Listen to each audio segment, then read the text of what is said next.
नमस्कार, जय जोहार। आप देख रहे हैं नॉन स्टॉप छत्तीसगढ़। गर्मी के साथ बढ़ी डिजाइनर घड़ों की डिमांड। दुर्ग में बिक रहे राजस्थान और बंगाल की मिट्टी से बने घड़े। पानी रहता है एकदम ठंडा। गर्मी बढ़ने के साथ साथ हर साल घड़ों की डिमांड भी बढ़ जाती है। इस बार दुर्ग भिलाई शहर में डिजाइनर घड़ों की काफ़ी डिमांड दिख रही है। इस कारण है कि पश्चिम बंगाल और राजस्थान की मिट्टी से बने ये विशेष घड़े देसी घड़ों की अपेक्षा पानी को अधिक ठंडा करते हैं और लगभग 2 से 3 साल तक चलते हैं।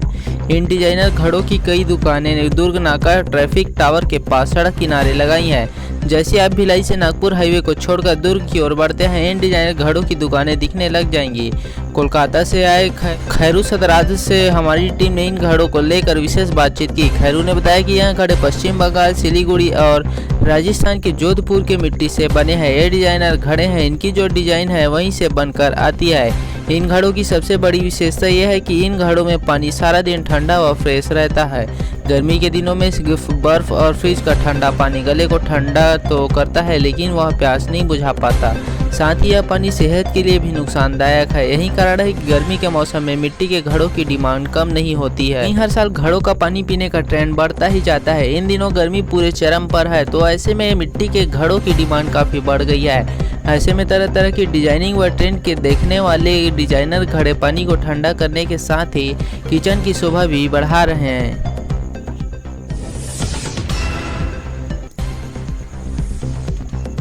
सीएम ने पढ़ाया लोकतंत्र का पाठ। दुर्ग में वर्किंग वुमन हॉस्टल सहित कई कार्यों का शिलान्यास, लोकार्पण।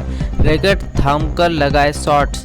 मुख्यमंत्री भूपेश बघेल तय कार्यक्रम के तहत वे दोपहर 12:30 बजे रायपुर से दुर्ग पहुंचे। इसके बाद जिला उद्योग एवं व्यापार केंद्र पहुंच गए। यहां आयोजित कार्यक्रम में उन्होंने वहां बने नवीन कार्यालय का उद्घाटन किया। इसके बाद उन्होंने एक एक कर कई विकास कार्यों का उद्घाटन किया।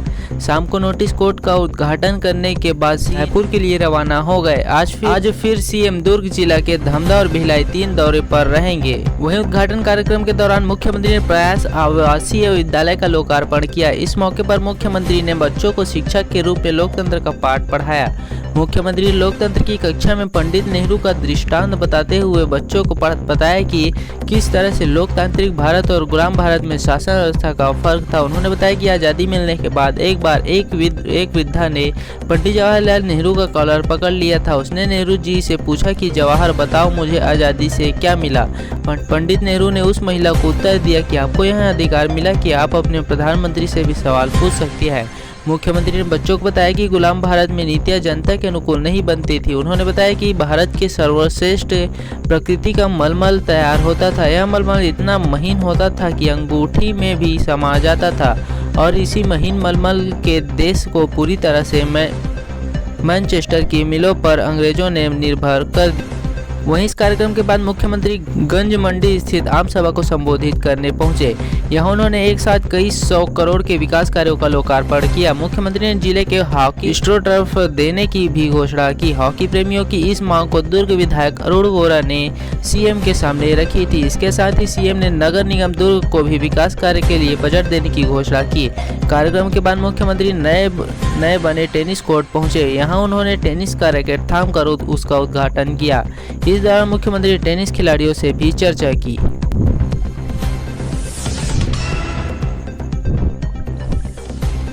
सिम्स में मरीज नर्सिंग स्टूडेंट के भरोसे। 14 दिन से स्टाफ नर्स हड़ताल पर, काम के बोझ से है परेशान। बिलासपुर के सिम्स हॉस्पिटल में 3 घंटे के लिए अलग अलग वार्डों के मरीजों की देखभाल नर्सिंग स्टूडेंट के भरोसे हो रही है। दरअसल यहाँ स्टाफ नर्स पिछले 14 दिनों से हड़ताल पर है। उनका कहना है कि सिम्स में 750 बेड में से सिर्फ 66 स्टाफ नर्स हैं। उसमें भी उन्हें एक साथ 2 से 3 वार्डों की जिम्मेदारी देकर काम में कराया जाता है। इसके अलावा उन्हें नाइट शिफ्ट और कोविड की भी ड्यूटी करनी पड़ती है। उनकी मांग है कि सिम्स में स्टाफ नर्स के रिक्त पदों पर भर्ती की जाए। सिम्स के स्टाफ नर्स पिछले करीब 1 पखवाड़े से रोजाना 3 घंटे हड़ताल कर रही हैं। 30 अप्रैल से रोज सुबह 10 बजे से 1 बजे तक स्टाफ नर्स काम बंद कर धरना प्रदर्शन कर रही हैं। दरअसल 750 बेड के सिम्स में वर्तमान में सिर्फ 66 स्टाफ नर्स ही काम कर रही हैं। ऐसे में एक नर्स को 2 से 3 वार्ड की जिम्मेदारी दे दी जाती है। जिससे नर्सों पर काम का बोझ बढ़ गया है। इस अवस्था में मरीजों की देखभाल नहीं हो पा रही है।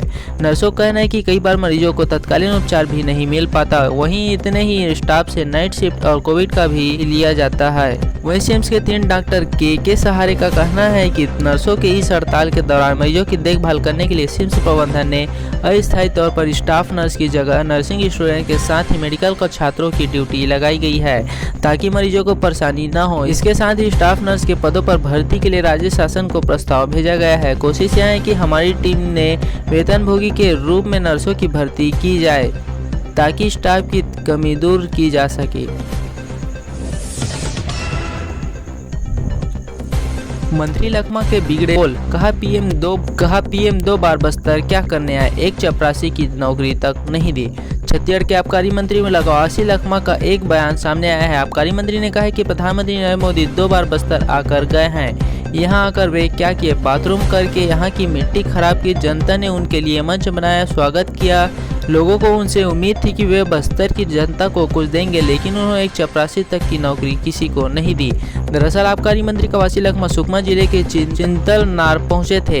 यहां हाल ही में सड़क निर्माण काम पूरा हुआ है, जिसका उन्होंने उद्घाटन किया। इस दौरान जिले के कांग्रेसी कार्यकर्ता और प्रशासनिक अफसर भी मौजूद थे। इस बीच कवासी लखमा ने मीडिया से बातचीत की। जब कवासी लखमा से पूछा गया कि केंद्रीय राज्य मंत्री लगातार छत्तीसगढ़ पहुंच रहे हैं, विकास की बात कर रहे हैं, तब लखमा ने इसका जवाब देते हुए प्रधानमंत्री नरेंद्र मोदी पर निशाना साधा। उन्होंने कहा कि जब वे बस्तर आकर गए और यहाँ की जनता को कुछ नहीं दिए तो ये क्या देंगे। उन्होंने कहा कि लोकतंत्र में प्रधानमंत्री राजा होता है। जब वे दंतेवाड़ा और बीजापुर आ रहे थे तो उस समय लोगों ने सोचा राजा आ रहा है, यहाँ के लोगों को सुविधा देंगे, सिंचाई के लिए पानी देंगे, लोगों को नौकरी देंगे। उन्होंने एक चपरासी की भी नौकरी नहीं दी। केंद्रीय राज्य मंत्रियों के लिए कहा कि वे सिर्फ यहाँ पिकनिक मनाने आए हैं, घूमेंगे फिरेंगे, दाल चावल खाएंगे और चले जाएंगे। मोदी और अमित शाह के सामने इनकी कुछ नहीं चलनी है। जिसकी चलनी थी वो खुद आए और कुछ नहीं दिए, तो ये क्या